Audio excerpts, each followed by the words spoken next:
RCR, la red que comunica y une al Perú. Y vamos a tocar un tema que es de la tributación, ya que haciendo uso de las facultades legislativas delegadas por el Congreso de la República al Poder Ejecutivo, se ha realizado una serie de modificaciones a la recaudación del impuesto y precisamente tenemos aquí ya en nuestros estudios al doctor Francisco Opantigoso,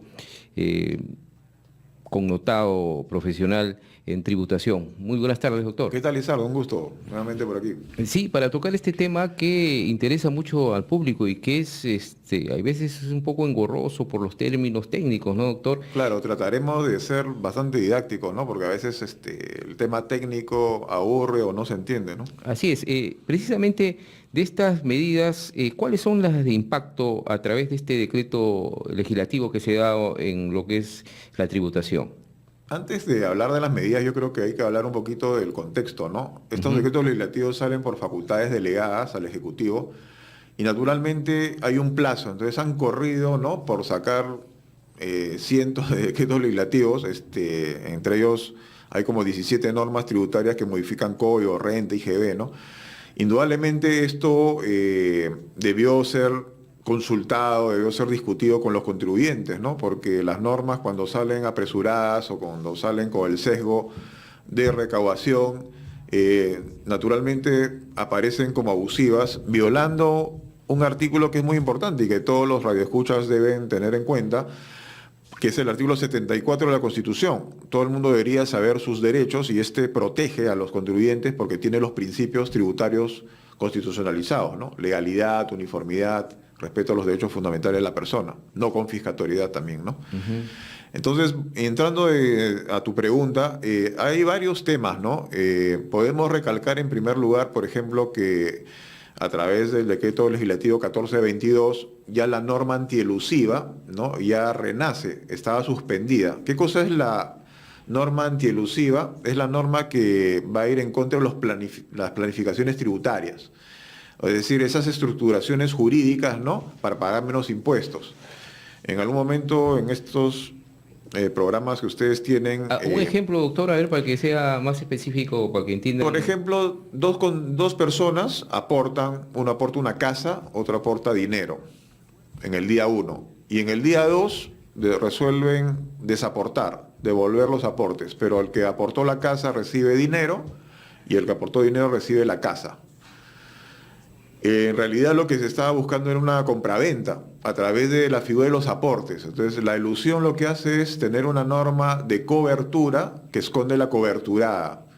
Y la SUNAT va a revisar esas normas de cobertura para entrar a la norma coberturada que tendría mayor tributación.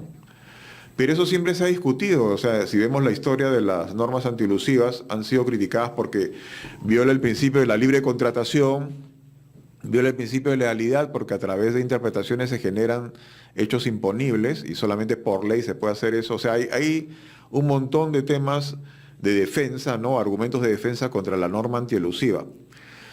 Y esta norma antielusiva que ha determinado el gobierno menciona que los casos van a ser revisados por un comité fiscal, es decir, la misma SUNAT va a decirle a la SUNAT, fiscalizadores, oye, el caso que tú me dices, sí, va como caso para investigar bajo norma antielusiva, van a tener mayores plazos de fiscalización, las pruebas son más amplias y el problema es que se está generando responsabilidad solidaria si es que se detectan actos elusivos, ¿no? El gerente, el dueño de la empresa podía responder con sus bienes propios por deudas que se determinen bajo la norma antielusiva, ¿no? Imagínate el riesgo, ¿no? Y una cosa curiosa es que esta norma, en una disposición transitoria, menciona que hasta el 29 de marzo del próximo año los directorios tienen que informar a la SUNAT si es que van a continuar o han dejado de, aplicar una actividad elusiva, ¿no? En la empresa. Lo cual es como decirte, oye, confiésame tu delito, ¿no? Porque con eso, gracias a lo que tú me confiesas, yo voy a seguramente fiscalizarte los años no prescritos, ¿no? Voy a retroceder. ¿Y pueden ingresar a las cuentas del propio gerente, en ese caso, como se había especificado? Claro, ahora la SUNAT tiene facultades, ¿no? De entrar a revisiones, el secreto bancario un poco que se ha deshecho, ¿no? Y claro, si hay una atribución de responsabilidad, podrían entrar naturalmente a las cuentas, ¿no? Entonces muchas personas están esperando el reglamento porque así como está la norma, asusta, ¿no? Exacto. Se nota bastante, digamos, profisco. No es una norma muy coherente, ¿no? Con los lineamientos de justicia, equidad y principios que tienen que respetarse, ¿no? También se ha pronunciado la Asociación de Bancos, ¿no? Porque esto también implicaría nuevamente llegar a la informalidad. Claro, la fuga de de los depositarios, ¿no? Claro. La gente ya ve que lo formal más bien está, ¿no es cierto?, con riesgos. Lo que va a hacer es la plata la guardará en otro lado, ¿no?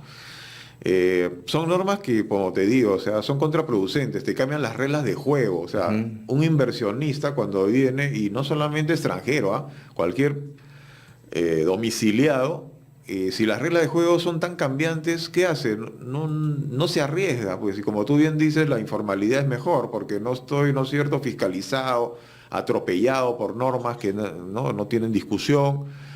Y lamentablemente hay una mala señal que estaría dando, ¿no es cierto?, en este caso el Ejecutivo, con estas facultades delegadas, ¿no? Un afán simplemente recaudatorio, violando reglas, no siendo equitativo ni justo.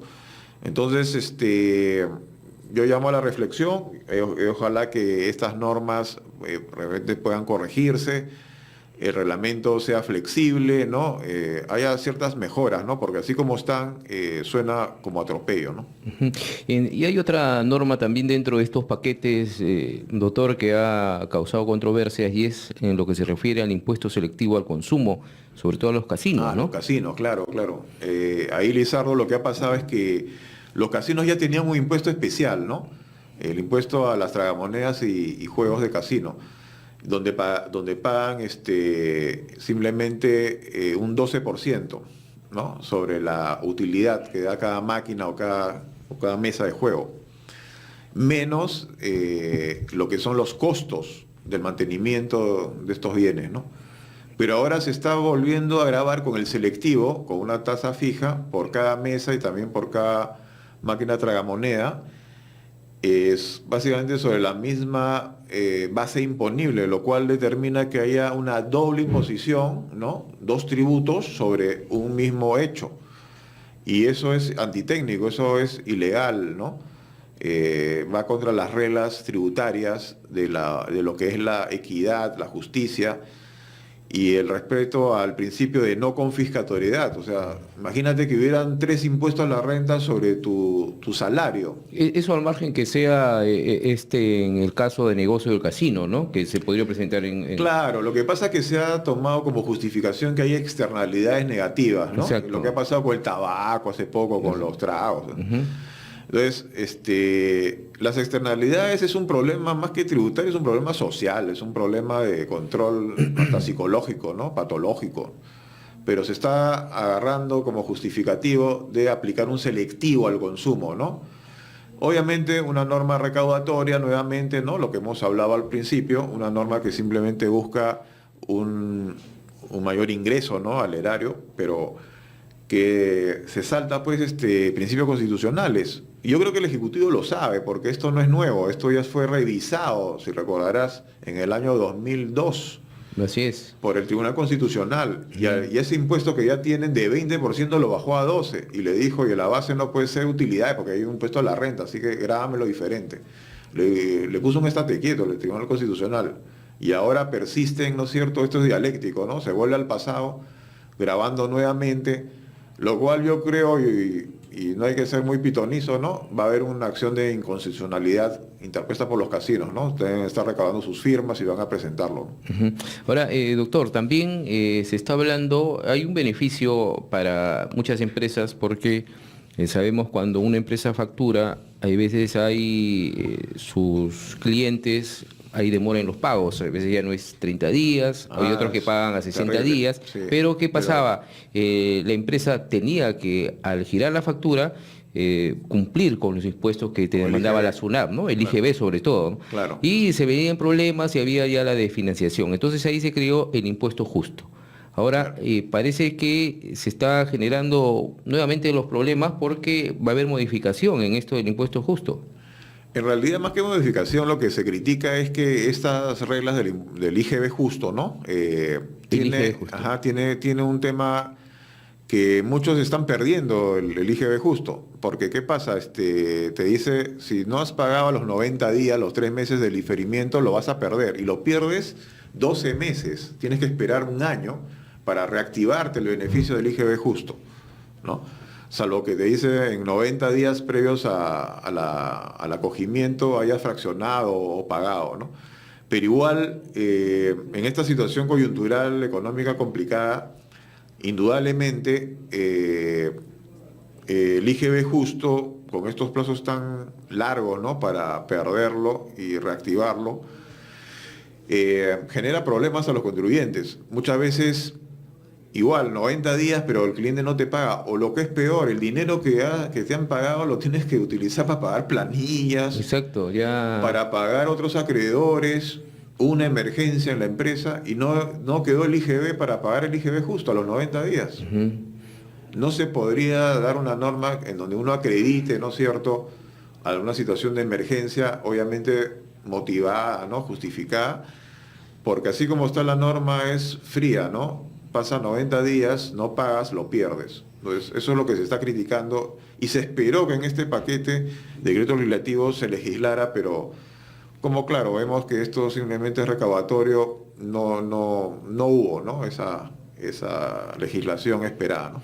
Y es el objetivo de este gobierno, como lo ha dicho el propio ministro de Economía, se está esperando que se recauden más cantidad de dinero, porque al parecer ha habido problemas en la recaudación de impuestos en estos últimos años, ¿no?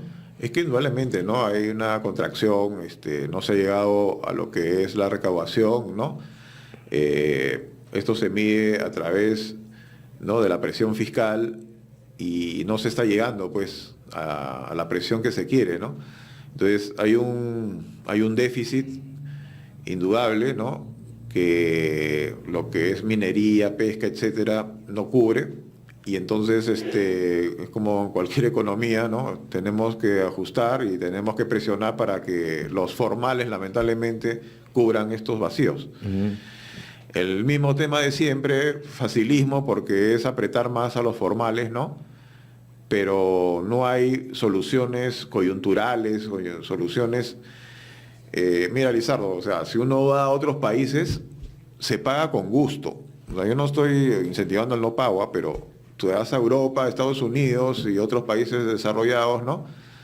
Pagas y ves efectos de tu pago. ¿En qué cosa? Escuelas, mejores carreteras, parques hermosos, ¿no? Distracción, etcétera, para la colectividad. Acá tú siempre te pones a pensar, ¿y qué fue de mi plata? ¿Mi impuesto a la renta dónde se fue? Sí, pues, no, Y ese es el dejo la problema. pregunta ahí, ¿no? Claro, sobre todo, más problemas hemos podido ver en estos últimos tiempos en los que es en el interior del país, ¿no? En la recaudación que tiene también por el problema que hemos tenido con el canon, ¿no? La recaudación del Claro. canon. Pero ¿dónde están las obras? ¿No? Ujú. En otros países tú vas y ves un cartel, dice, con tanto dinero he hecho tal cosa, y está encima de una escuela, está al lado de una carretera nueva, ¿no? Acá no hay ni un solo cartel, y siempre la pregunta, ¿no?, y obviamente la suspicacia queda presente, ¿no?, respecto de dónde o quién se llevó, ¿no es cierto?, nuestro queso. Así es. Doctor, ya en esta última parte de esta entrevista no queremos dejar tocar, como estábamos hablando fuera del micrófono, del impuesto predial, que hay muchos problemas en muchas localidades, ahora sobre todo en las municipalidades, que es su principal captación económica, ¿no? Claro. Y que mucha gente ha dejado, por ejemplo, en el norte del país, por los problemas que hubo con el fenómeno del Niño, entonces la recaudación ha sido muy problemática. Se está diciendo y se está pensando porque las municipalidades tienen problemas en captar este tributo del impuesto predial, y se está pensando incluso que la propia SUNAT puede hacer ese cobro, ¿no? Lo que pasa que, claro, el impuesto predial es un recurso de la municipalidad distrital, ¿no? Y yo creo que en estos años se ven que O sea, hay una desidia o una falta de, digamos, de tecnicismo para lo que es la fiscalización y cruce, ¿no? Muchos declaran menos, no se declara y en muchos casos se ve que no pasa nada. Entonces, esto va en detrimento de las jurisdicciones municipales, ¿no? Ediles, y lo que se está previendo es que, bueno, como la SUNAT tiene capacidad de cruce informativo, ya se le ha dado con éxito, ¿no? El control, por ejemplo, de salud, el tema de lo que es la ONP, ¿no? La SUNAT administra diferentes otros tributos. Se está viendo la posibilidad de extender, ¿no es cierto?, el control fiscalizador, ¿no?, a la administración tributaria SUNAT, ¿no? Ante el fracaso seguramente que se ve de las municipalidades distritales, vamos a darle a un ente que seguramente tendrá una parte de la recaudación, como sucede, ¿no?